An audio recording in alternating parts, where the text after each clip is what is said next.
अस्सलामुअलैकुम, welcome back to my YouTube channel. मैं हूँ इरम तबस्सुम। मैं आज अपनी प्यारी बहनों के लिए फिर से एक बहुत ही प्यारी और बहुत ही सिंपल डिज़ाइन लाई हूँ। आप लोग देख सकते हैं, हमने इसमें शीशे, चमक के धागे और जरी का काम किया है ताकि जो ये हमारा सिंधी काम किया गया है उसमें शाइनिंग पैदा हो। माशाल्लाह बहुत ही ब्राइटफुल और बहुत ही ब्रिलियंट ड्रेस लग रही है। बहुत ही यूनिक लुक आ रहा है इसका फ्रंट भी आप लोग देख सकते हैं।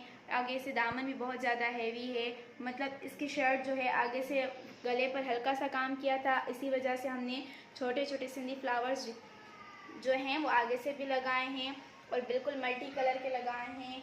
बहुत ही खूबसूरत और बहुत ही प्यारे लग रहे हैं। सेम यही काम हमने इसके आस्तीनों पे भी किया है। माशाल्लाह बहुत ही प्यारी डिज़ाइन है और बहुत ही यूनिक और न्यू लुक है। उम्मीद है कि ये शर्ट मेरी प्यारी बहनों को पसंद आएगी बहुत ज़्यादा।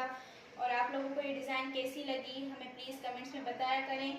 अपना बहुत ज़्यादा ख्याल रखिएगा, लेकिन हमारे चैनल को सब्सक्राइब करें, शेयर करें, बेल आइकन को दबाएं ताकि हमारी हर न्यू वीडियो आप लोगों तक पहुंच सके और हर दफ़ा हम आप लोगों के लिए एक नई और बहुत ही प्यारी डिज़ाइन लाएँ। अपना बहुत ज़्यादा ख्याल रखिएगा। अल्लाह हाफिज़।